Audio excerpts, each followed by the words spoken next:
ማን ናቸው እነዚህ 10,000 ቅዱሳን ጋር የመጣው ይሄ ነብይ? 10,000 ሰሃቦች ከመካ መዲና ወደ መካ ሲመጡና ድል ሲያደርጉ ጊዜ ማለት ነው። ለማንኛውም ወረቃ ይህ ነው። ወረቃ ምንም ሳይቆይ ወዲያው ነው የሞተው።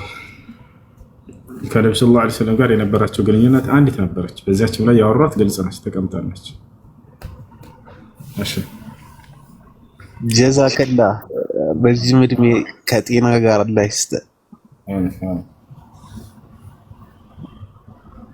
ሰላም አለይኩም። ወአለይኩም ሰላም። ሰላም ናቸው ወይ? አልሐምዱሊላህ።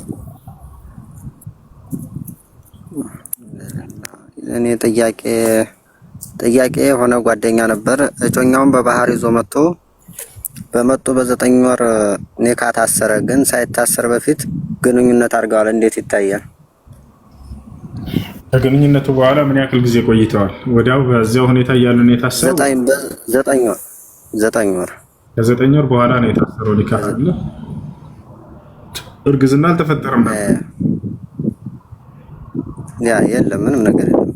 ኒካህ ችግር የለውም። ስላለፈው ወንጀላቸው ተውበት ያድርጉ እንጂ ግንኙነት አድርገው ከሆነ አንድ ቢያንስ 3 ሀይድ ተጠብቅ የሚሉ ዑለሞች አሉ ማለት ነው። አንድ ሀይድ። ስለዚህ ይሄ ደግሞ የቆየቱ ነው ማለት ነው። ስለዚህ ተውበት አድርገው ኒካህ ሰራቸው። ኒካህ ትክክል ነው። በእኔ ደግሞ የራሴ ጥያቄ ማለት ነው። ሚስት ነበረችኝ። በሚስቴ ላይ ሌላ ሴት አወራሁ። ያችን ሴት ሳወራ ግን ስንት አግብተህ ፈታሃል ያለ ነው ብላ የጠየቀችኝ። የፈታኋቸውን ነው የነገርኳት። እንዴት ነው እዚህኛይቱ ጋር ኒካው እንዴት ነው? እሺ ፈትቻታለሁ ብለህ ስለሚስትህ ተናገር አለኝም ብዬ አልነገርኳትም።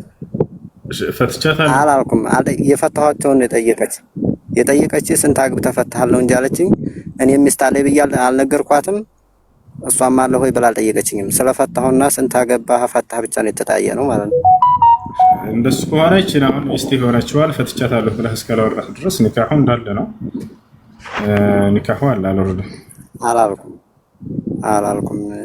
ስለዚህ እዛች ልጅ ጋር ማውራቴን ትሰማይች ሚስቴ አይ ኒካ እንደዚህ በላይ ላይ ሚስት የለኝም ብለህ ያው የፈታሃቸውን ስለሆነ የተናገርከው እኔን እንደሌለ ይቆጠራል፣ ኒካ የለም እየተከራከረች ነው ማለት ነው። እሷን እንደፈታህ አልተናገርክም አይደለ? አልተናገርኩም። የፈታኋቸው ብቻ ያው ፊት አግብቼ ስለፈታው ይሄን ያህል አግብቼ ፈትቻለሁ ብዬ ነው የተናገርኩት። በቃ ኒካ አይወርድም። አሁን በአንተ ኒካህ ስር ያለችዋን ፈትቻታለሁ ብለህ ከተናገርክ የዛኔ ነው ኒካህ የሚወርደው። አላልኩም። አይ የዛኸላ ኮሜንታተሮች ሚስትህ እያየች ነው እያሉህ ነው። እሺ ጥያቄ ያለቀት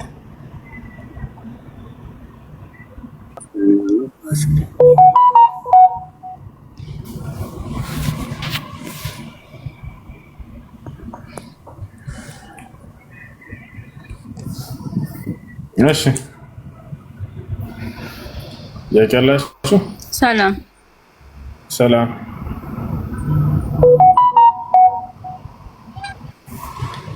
ጥያቄ ነበረኝና ጥያቄው ለሲስተር ነው።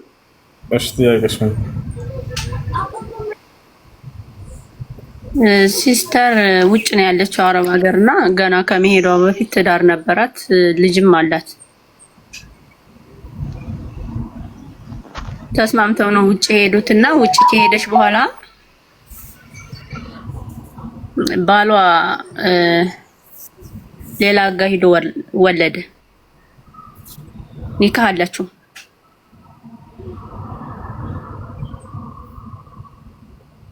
እና እሷ ስትሰማ ያው የፍች እንትን ጥያቄ ያቀረበች። እሱን ደግሞ የምትችለው በሸሪያ ፍርድ ቤት ውክልና ልካ ነው፣ ከውጭ ማለት ነው።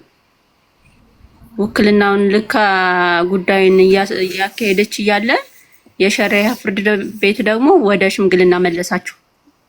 ወደ ሽምግልና ተመልሰው ደግሞ ልጁ ሲጠየቅ ብር ጠየቀ። ወደ ውጭ ስትሄድ ግን ከሱ ምንም ብር የለባትም፣ በክሬዲት ነው የሄደችው። እሱንም ሰርታ ካፍላለች እና እሱ ብር ይጠይቃል። ባመላለሷቸው ቁጥር ብር ነው የሚጠይቀው እና ይሄ እንዴት ይታያል? ብር የሚጠይቀው ማን ነው? ባልየው ይሄን ያክል ብር ትስጠኝና እፈታታለሁ ይላል። የፍች ጥያቄ ሲቀርብለት ብሩን የጠየቀው ለምንድን ነው?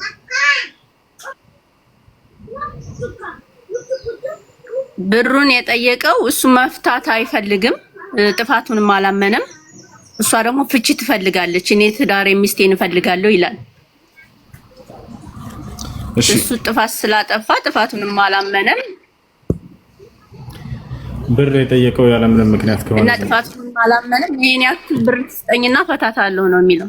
ያን ብር መጠየቅ አይፈቀድለትም። እሷ ጋር ምናልባት ያስቀመጠው ያበደራት ብር ካለ ወይንም ያስቀመጠው ብር ካለ ያንን ወስዳ ከሆነ ያንን ትመልስልኝ ከሆነ ብቻ ነው እንጂ በኔ ሚስት በኔ ኒካህ ስር ሁላ የሰራችውን ብር ታምጣ ወይንም ይሄን ያክል ብር ዝም ብሎ ከሜዳ ተነስቶ ትስጠኝና ነው የምፈታት ማለት አይችልም። ፍቺ የሚያስጠይቅ አሳማኝ ምክንያት ከተገኘበት ያን ነገር መክረው አስመክረው የማያስተካክል ከሆነ ፍታኝ ብላ ከጠየቀችው መፍታት አለበት ግዴታ ነው። ኦኬ እሷ የሰራችውንም ሀብትና ንብረት መካፈል መብት የለውም። እሺ አመሰግናለሁ። አይሽ ወአለይኩም ወራህመቱላሂ ወበረካቱሁ። ወአለይኩም ሰላም ወራህመቱላሂ ወበረካቱሁ። ስለ ማዘር አንዳንድ ማዘር የሰላንቴ ናትና በሷ ጉዳይ ላይ አንዳንድ ጥያቄ ልጠይቅ ፈልጌ ነበር። እሺ ማዘር ትልቅ ሰው ናቸውና መሰረታዊ የዲን ዕውቀት የላቸውም። በቅርብም ሰላንቴ እንደመሆናቸው ማለትም አሁን የሶላት ነገር ላይ ፋቲያ መቅራት አይችሉምና በምን መልኩ ነው መስገድ የሚችሉት? ማስተማር የምትችሉ ከሆነ አስተምሯቸው። ከቅርብ ያለ ሰው ካለ ያስገባቸው፣ ያ ሰው ያስተምራቸው። አንደኛ እሱ። ሁለተኛ የማይቻል ከሆነ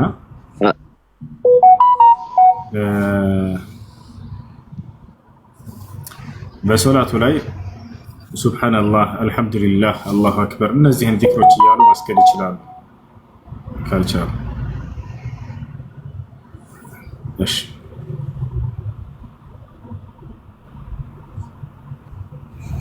ሰላም አለይኩም።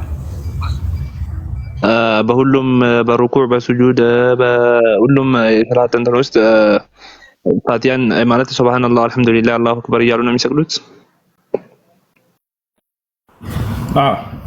ፋቲያን ካልቻለች እንደዛ እያለች መስገድ ትችላለች።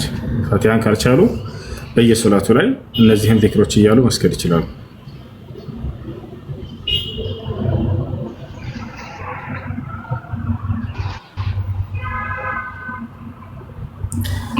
የሚለው ድረስ አለማምዷቸው። ከለመዱ የዛኔ ይቀይራሉ። ካለመዱ ግን በዚህ ሁኔታ ይቀጥላል። ኦኬ እሺ አመሰግናለሁ። ፕላስ ደግሞ አሁንም የእናት ዘመዶች ጋር በእናት በኩል ባሉኝ ዘመዶች ጋር እሺ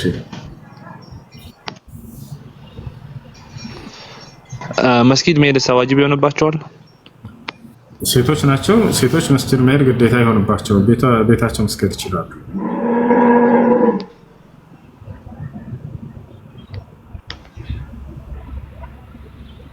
ነብያችን ሰለላሁ ዐለይሂ ወሰለም በሴቶች ላይ መስጊድ መሄድን ግዴታ አላደረጉም። በወንዶች ላይ መስጊድ መሄድ ዋጅብ ይሆንባቸዋል? በወንዶች ላይ ነው እንጂ አቅም ከቻሉ ወንዶች ካልቻሉ ማነው ሴቶች ናቸው። ሴቶች ግን ቤታቸው መስገድ ይችላሉ። መስጊድ ላይ ግዴታ አይደለም። በእነሱ ኸይሩ መሳጅድ المرأة قعر بيتها ሰለላሁ ዐለይሂ ወሰለም የሴት ልጅ በላጭ መስጊዷ ቤቷ ውስጥ ነው ብለው ቤቷ መስገድ ትችላለች። እሺ አመሰግናለሁ።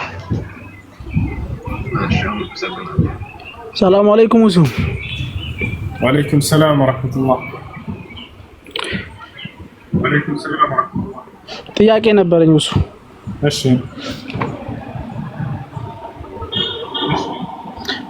ወሱ ስለ ዘካ ነው እና ለምሳሌ አንድ እህታችን ለምሳሌ መንቀሳቀስ አትችልም፣ መስራትም አትችልም እና ለምሳሌ አይነ ስውር ነች እና ቤት ነው የምትኖረው። ዘካ ለምሳሌ እኛ ስናወጣ ለሷ እናወጣለን እና ለሷ ያለ እኛ የምናወጣውን ዘካ ወንድሞቿን ለምሳሌ ለሷ ሙሉን ያወጣነውን ዘካ መስጠት እንችላለን ወይ? ይሄ እንዴት ይታያል በሻሪያው? ይችላላችሁ ይችላላችሁ። ለምሳሌ ሁሉንም ዘካ ያወጣ ለሷ መስጠት እንችላለን። ሁሉንም ዘካ ያወጣነው ይችላል።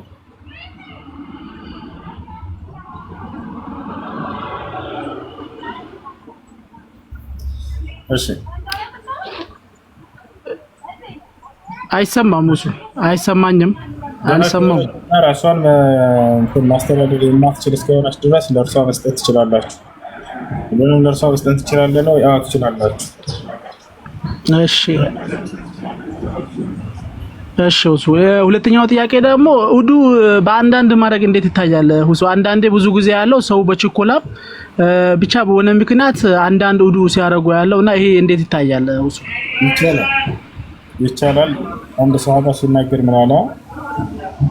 ዛሬ ለምን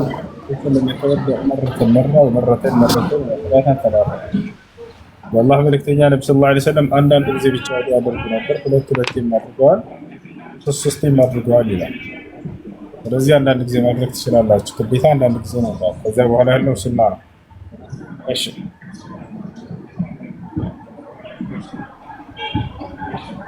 ጀዛኩሙላህ ኸይር። ሌላኛው እሱ ደግሞ አላህ በሰጠህ እውቀት ከሰጠህ እውቀት አንፃር ተደራሽነት ቢሰፋ፣ ለምሳሌ አሁን ይሄን ጥያቄ ለመጠየቅ ረመዳን ሊገባ አካባቢ ነበር ይሄን ጥያቄና በጣም አሁን ስንት ወር ነው? በጣም ብዙ ሰዓት ነው እንትን አለውና ካለክ እንትን አንፃር ተደራሽነት ቢሰፋ ብዬ አስባለሁ። ለምሳሌ ብዙ ወሳኝ ጥያቄዎች እና ብዙ ሰዎችን ከብዙ ከተጣመመ መንገድ እንዳወጣህ አውቃለሁና ሌላ እንደዚህ ደግሞ በጥያቄዎች ወሳኝ ጥያቄዎችን ይዞ ሰዎች ብዙ ጊዜ ተራ ይጠብቃሉ። ለምሳሌ ከረመዳን በፊት ነበር ይሄን ጥያቄ ለመጠየቅ ፈለኩት እና ተደራሽነት ቢሰፋ ይላልው እሱ። አመሰግናለሁ። ሹክራን። አፍዋን ሰላም አለይኩም። ወአለይኩም ሰላም ወራህመቱላህ። አይ ሁለት ጥያቄ አለኝ እኔ። እሺ አንደኛ በሰላት ላይ ነው፣ ሁለተኛ ደግሞ በረመዳን ጾም ላይ ነው። እሺ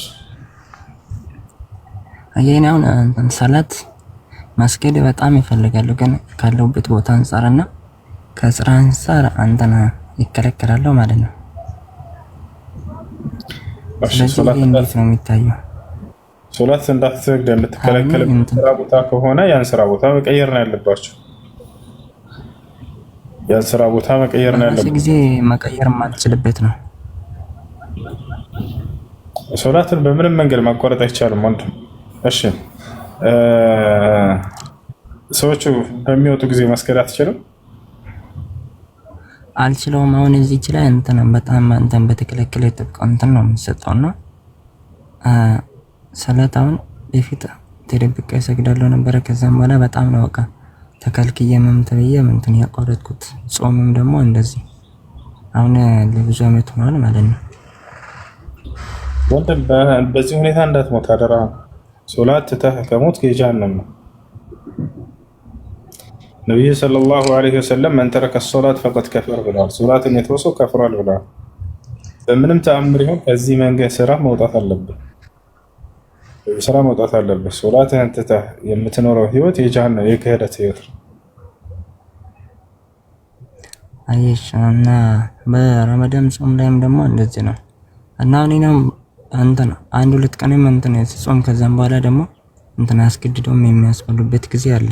እዚህ ነው የምትበላ የሚገባ ራሱ ብሎ በቃ እንትን በዛን ሰዓት እንዴት ነው የሚደረገው? በቃ ሳልፈልግ በግዴታ ማለት ነው። እንደዛ ብሎ ቻብ የለም ነው። ከዚህ ቦታ መውጣት አለብህ። እዚህ ቦታ መቆየት የለብህም። አይሽ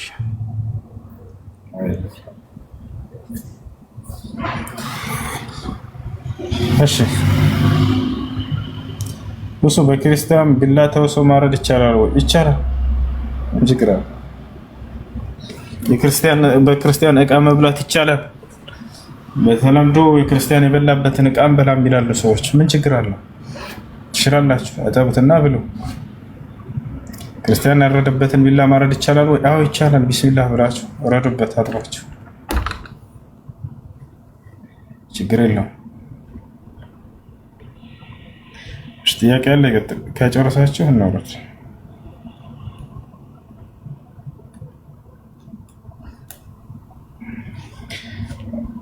እሺ ከጨረሳችሁ አድምኖች የላችሁም?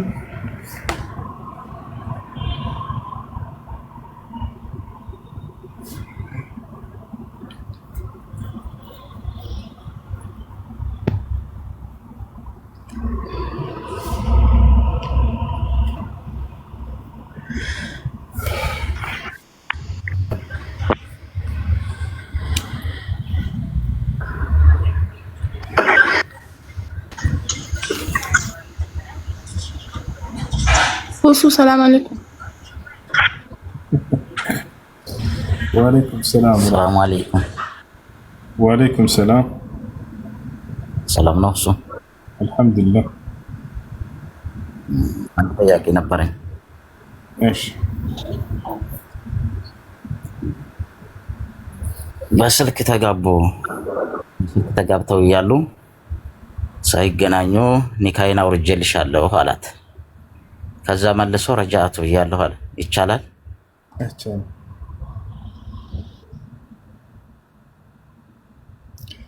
ምክንያቱም አዳምጥ፣ አንድ ሰው እና አንድ ሴት ኒካ አስረው አንድም ቀን ግንኙነት ሳያደርጉ ቢፋቱ የዒዳ ጊዜ የለውም። ስለዚህ የመመለስ እድል የለውም። ረጃቱ ብላ አይመለስም። በምን መንገድ ነው የመለሳት ከተባለ እንደ አዲስ ኒካ በማሰር የዒዳ ጊዜ እንደሌለባት ነቢያችን አላህ ሱብሓነሁ ወተዓላ በቁርአን ላይ ሲናገር ይላል፣ ያ አዩሃ አለዚነ አመኑ ኢዛ ነካሕቱሙል ሙእሚናት ሱመ ጠለቅቱሙሁነ ሚን ቀብሊ አን ተመሱሁነ ፈማ ለኩም ዐለይሂነ ሚን ዒደቲን ተዕተዱነሃ። እናንተ ያመናችሁ ሰዎች ሴቶችን አግብታችኋቸው አንድም ቀን ሳትገናኙ ብትፈቷቸው የዛኔ በእነርሱ ላይ የምትቆጥሩባቸው የዒዳ ጊዜ የላችሁም ይላል። ስለዚህ የዒዳ ጊዜ ከሌለ ደግሞ ረጃቱ በሚለው ቃል መመለስ አይችልም።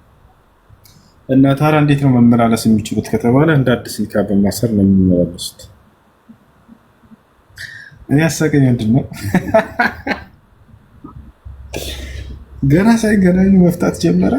በአየር ላይ ያለ ኒካ አብሮ ቢኖሩ እንዴት ሊሆን ነው? የሰው ባለው የሶብር የሚባል ነገር ያስፈልጋል። ሚስትህ ለአንተ ታማኝ ሆና ከተገኘች፣ ዲን ካላት፣ አኽላቅ ካላት፣ አላህን መገዛት የምትወድ ከሆነች፣ ኢማን የምትማር ከሆነች፣ ለአንተ ከነክብሯ ከመጣችልህ ወይ ነው አንተ በቃ ታማኝ ሆና ከተገኘች ዝም ብሎ ጭቅጭቅ በሚፈጥሩ ወሬዎች አትፍታ። በዚያ ምክንያት ሰብር አድርግ። ሰብር ማድረግ አለበት። እንዳውም የሚስትህ ጭቅጭቅና ክርክር አንዳንድ ሰው በክፉ ያያዋል። ስለምትወደህ ነው ከአንተ ጋር ችክ የምትለው የምትጨቃጨቅህ።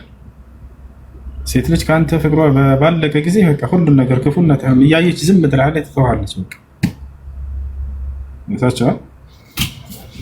እና ሰብር ማድረግ አለብህ፣ መታገስ አለብህ። እንደዚያ ነው መሆን ያለበት። ሌላ ነገር ከሴት ልጅ ምንም ነገር አትፈልግ። ገንዘብ ማለት ነው። አደራ ይሄን እንዳትፈልግ። ይሄ ያንተ ኃላፊነት ነው። ህይወትም የሚያምረው የሚጣፍጠው ባል ሰርቶ ሲያስተዳድር ጊዜ ነው። ከሴት ልጅ ብር የሚጠብቅ ከሆነ ዛኔ ያገባችው እሷ አንቺ ወይንስ ማን ነው? የእሷን ገንዘብ እንዳውም እንዴት ብሯ እንደሚያድግላት ለቤተሰቦቿ እንዴት መርዳት እንዳለባት ምከራት። እንዳውም እርጅ በላት ቤተሰቦቿን ታግዝ፣ ወንድሞቿን እህቶቿን ስትረዳ ስታይ በዚያ ላይ እንዳውም አድርቃት። ጎበዝ፣ አላህ ይቀበልሽ፣ አላህ ጅዛሽን ይክፈልሽ። ማለት የምትሰራውን ደሞዝ ተከታትለህ ይሄን ገንዘብ አምጪ ስንት ነው የምትሰሪው የምትል ከሆነ ለምን አገባሃት? ለሽ እሺ ቀጥሎ። እሺ ሁሱ ልጠይቅ እኔ ደስ እንዳለሽ።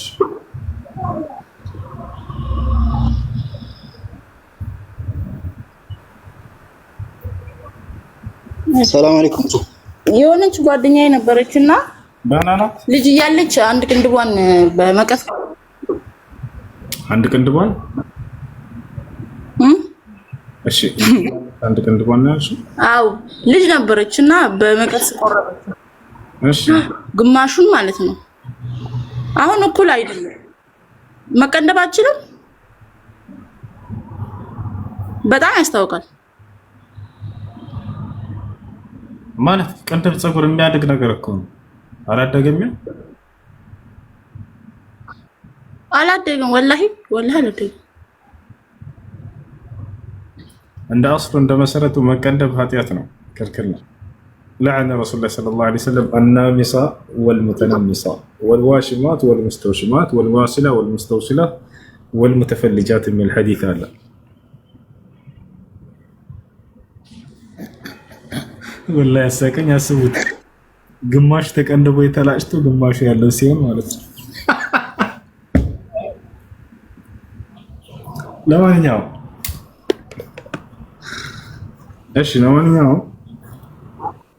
ነብዩ ሰለላሁ ዐለይሂ ወሰለም ምን ሐዲሱ ላይ ቀድም ያነበብኩላችሁ ምን ይላል? ፀጉርን የምትቀጥልንና የምታስቀጥልን ሴት፣ ቅንድብን የምትቀነድብንና የምታስቀነድብን ሴት፣ ልክ እንዲሁ ደግሞ ፍንጭትን የምትፈነጭና የምታስፈነጭ ሴት፣ ንቅሳት የምትነቅስንና የምታስነቅስን ሴት። ይህ ሴትን ብቻ ሳይሆን ወንድንም ሴትንም ሁላቸውንም ይመለከታል። ይሄን ያደረገ የተረገመ ነው ብለው ተናግረዋል። ገብታችኋል አይደል? የተረገመ ነው ብለው ነብዩ ሰለላሁ ዐለይሂ ወሰለም ተናግረዋል። ለወንድም ሆነ ለሴት እነዚህ ነገራቶች አይፈቀዱ። ነገር ግን አሁን እንዳልሽው ከሆነ አንዱ የቀነሰባት አንዱ እንትን ከሆነ ያንን እኩል ለማድረግ ብታስተካከል ችግር አይኖረው። አፈጣጠሯን የሚያስጠላ አድርጎባት ከሆነ ማለት ነው። እና ከዚያኛው ጋር እኩል ይሆን ዘንድ ያኛው የሚያድግ ቢሆን እስኪያድግ ድረስ ጠብቃ እስኪ ይስተካከላል።